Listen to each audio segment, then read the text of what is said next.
Likewise, Batman is a name of a person, fictional person of course, Bruce Wayne, in a particular costume exhibiting certain behavioral characteristics.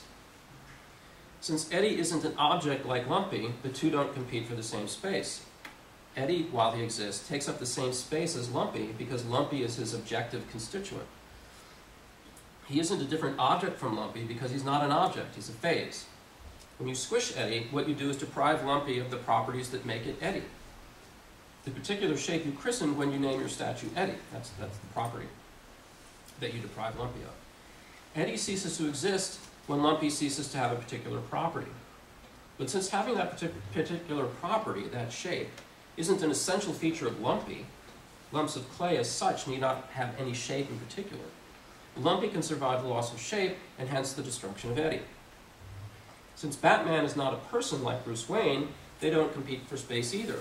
Batman, while he exists, takes up the same space as Bruce Wayne because Bruce Wayne is his personal constituent.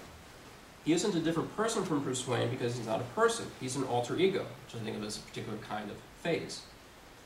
When Bruce Wayne calms down and takes off the bat gear, he deprives himself of the property that made him Batman, wearing the costume and acting like a lunatic in the pursuit of justice against even crazier criminal deviants. Batman ceases to exist when Bruce Wayne ceases to dress and behave in certain specific ways, just like my fist ceases to exist when I open my hand. But since dressing and behaving in those ways are not essential features of Bruce Wayne, people as such don't have to behave in any particular ways and need not dress at all if they so choose. Bruce Wayne can survive the loss of the Batman persona, and hence the destruction, though not the death, footnote, since alter egos don't die since they're not persons, Bruce Wayne can survive the disappearance of Batman.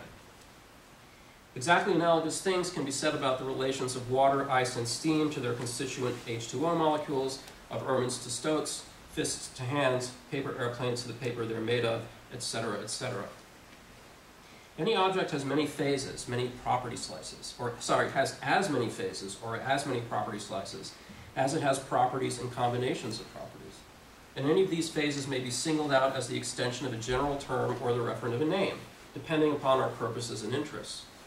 Whether we do so or not, that is, whether we devise a special term for a phase or simply describe it, affixing a term for the relevant properties to a term for the kind of its constituent object, probably has a lot to do with our wanting to keep track of things with certain properties. In the case of natural kinds, we think the relevant properties constitute a naturally occurring division, one that probably has a lot to do with the causal interactions things can enter into with other things. For example, H2O interacts with other things in different ways when it's in different phases. It's handy to have distinct terms for the different phases and keeping track of these interactions, especially interactions with us. In the case of artifacts, we may think the relevant properties are useful or harmful or beautiful or otherwise important to us as sentient creative beings. There may presently be nothing especially interesting to us about, say, people who dye their hair bright blue. But if these people started acquiring other properties we're interested, say congregating in darkened doorways with sharpened screwdrivers, we'd probably coin a general term for them and use it to help us keep tabs on them. If you're especially proud of the shape you've managed to instantiate in your formally amorphous lump of clay, you might want to single it out as special by giving it a name. Giving it a name also confers a kind of permanence on it. You focus on a phase of this lump of clay and fix it as the referent of a distinctive name. Indeed, you may come to think of it as a thing, something other than or more than just the clay you began with, and which still constitutes its physical basis, the clay that is. But you shouldn't take all this too seriously. As a physical object, it really is still just a lump of clay. You haven't created a new object, you've just coaxed some particularly appealing or memorable properties out of the one you started with. And here the manuscript ends abruptly.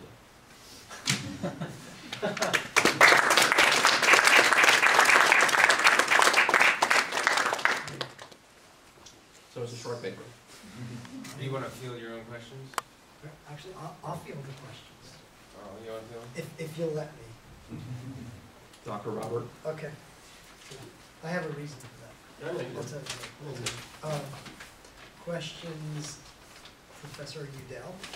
I have a question. It just occurred to me as you were describing your solution that it seems to sort of very naturally fit with a trope idea of properties, right? I mean, the eddy could just be a trope, right? I wonder if you've thought about that.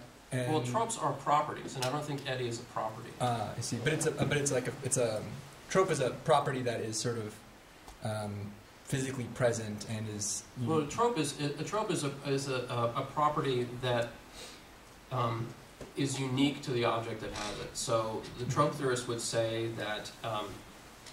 Imagine I tore this in half. That the black of this half of my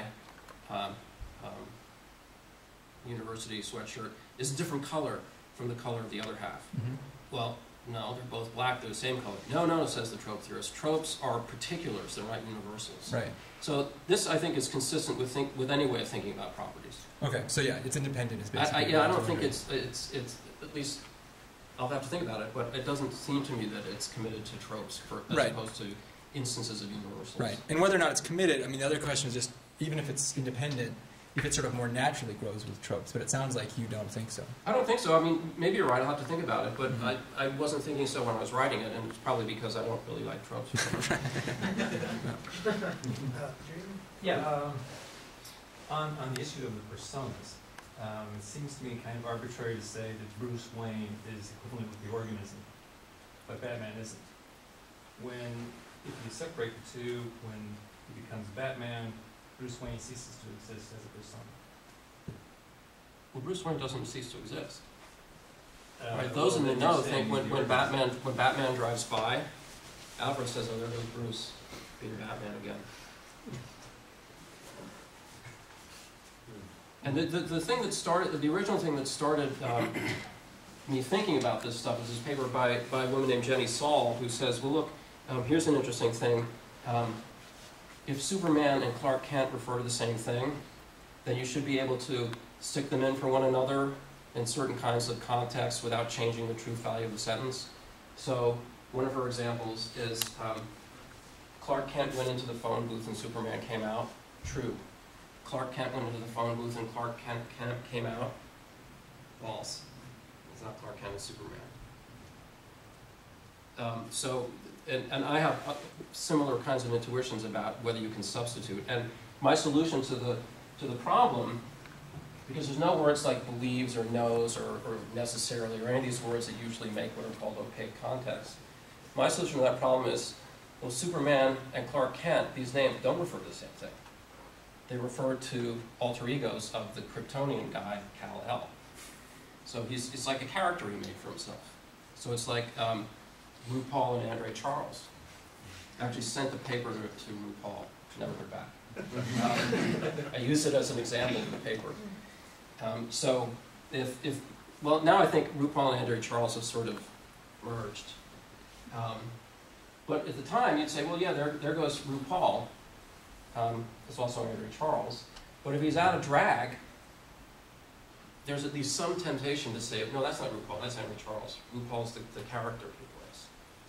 So I think that there are people, and then there are the alter egos they create for themselves. And they're not on a par. Well, Oh, sorry, no, you have a follow-up? no, that's Oh, okay. that's good, you can do a follow-up. We can go on.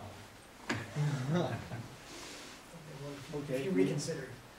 Yeah, your solution is very interesting to me because I have an understanding of the relation between the lump and the statue, very similar to how you understand it, but it seems to me way more simple. So I would like to know how you see the difference between my view and your view. My view is extremely simplistic, which is why I have never taken this problem seriously. My understanding of the relation between eddy and lumpy is there are not two objects, there's only one, just a lump of clay, and eddy is just the state that lumpy is in. Yeah, that's exactly what I'm saying. But my understanding is I don't need to employ notions like properties or phase, you know. When lumpy is in that state of being a statue, lumpy doesn't have extra properties. He has the same old properties. Well, So I he don't has understand why- properties that he didn't have 10 minutes before you made him, Like, having a particular shape. That's new. It's, That's what makes them a statue of a horse.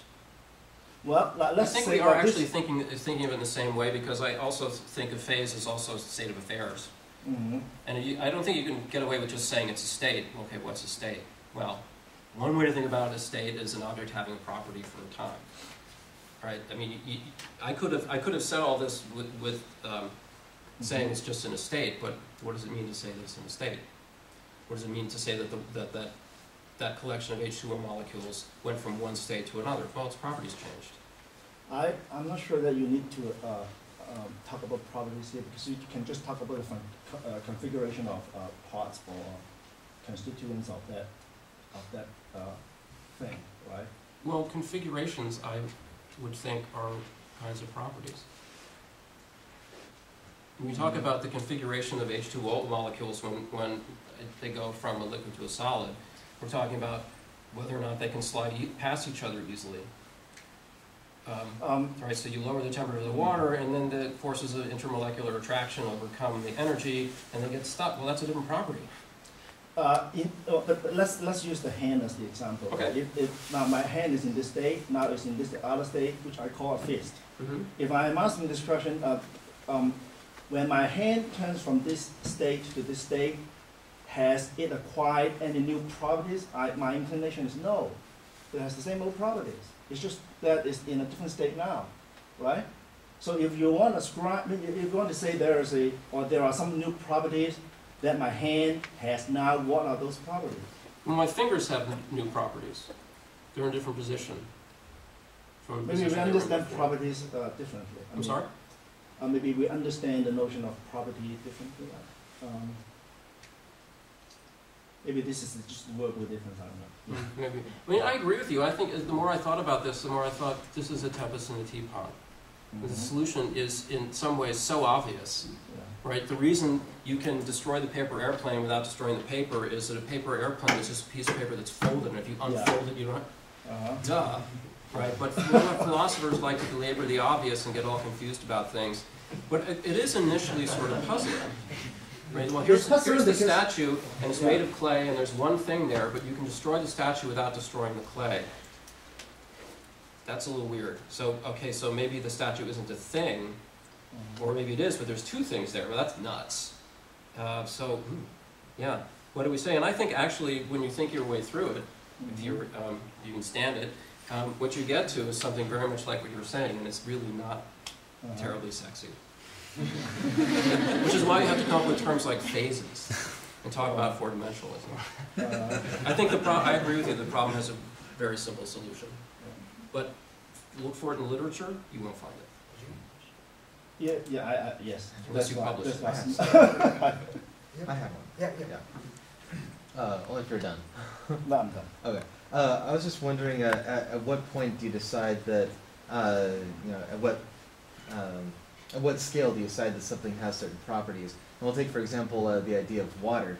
A certain water molecule doesn't have any properties. Mm-hmm. So Well, it has properties, but it doesn't have the properties that, right, like basis. being liquid or a gas or.